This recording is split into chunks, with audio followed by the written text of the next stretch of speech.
Alright, so right now, just for duration of the video, I'm only running temperature. I haven't implemented any of the salinity control process yet. But when I do that, these solenoid valves will be fully operable, and I'm probably going to swap one of them from this middle piece to this edge over here and have the water pump back through the center.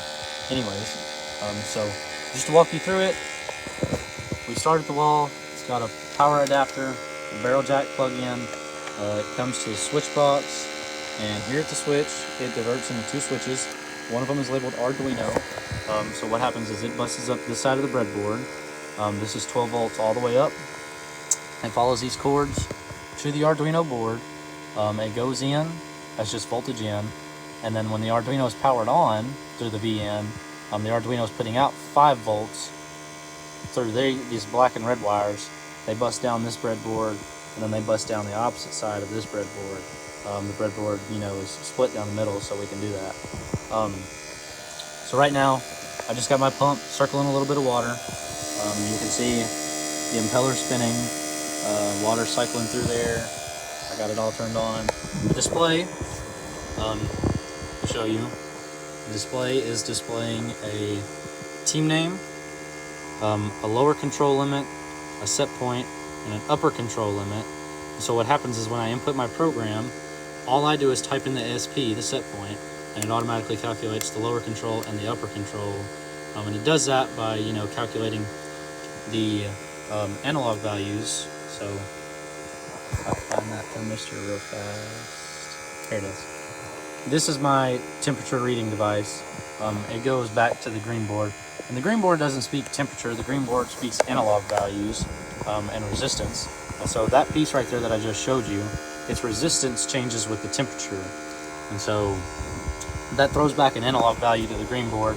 I have the green board programmed to reiterate that and translate it into a temperature value that we can read.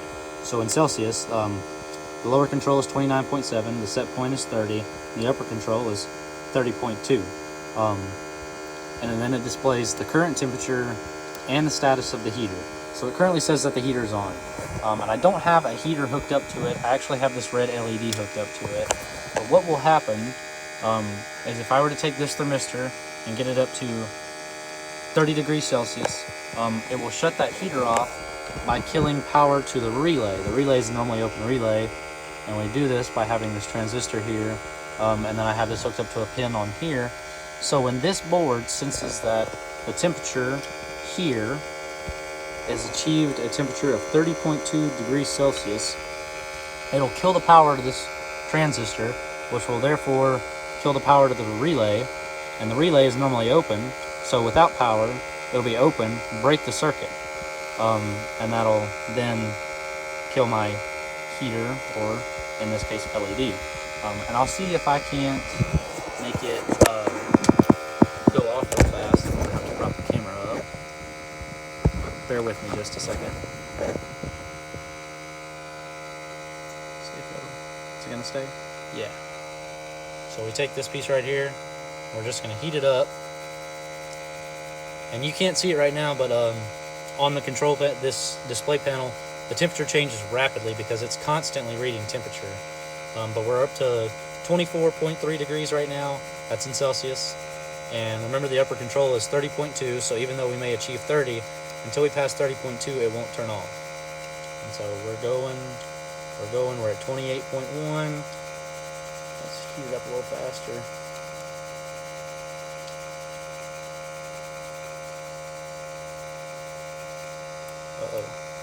Oh, did you see it shut off there? It achieved the 30.2 and then it immediately dropped. Alright, we're up to 30.6 and it turns off. I'm going to heat it up a little bit more so we can watch it come back down. Alright, so we're at 31.4, and I'm going to blow on it a little bit to speed off the cooling process, but you can actually hear the relay if you listen. Boom, light back on. And so effectively, this is the same process we use when we're monitoring temperature off of this pool of water here.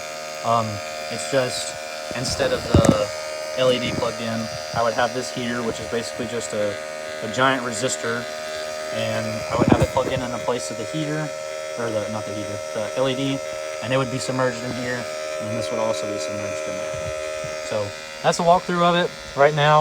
I'm finna start working on salinity control, and so what that'll mean is I'll have pure water here and water of a certain salinity in this one, and I'll have to program this to open and close the solenoid valves on its own as it monitors. As water comes through the pump, it actually pumps back through the salinity tester, which is just these two metal probes. These two metal probes into this piece of plastic pipe. I got a leak right now. I got to go back and see where I can fix that. But sending current through here, you know, water is conductivity, or salinity is conductivity, so it'll measure it through there, and it'll send the impulses back to this green board, open and close these solenoid valves, and automatically dope the water on its own to a given percentage or point. So that's the walkthrough of it. Here it is operating. She looks good. She feels good. She works good as of right now. But we're not done yet.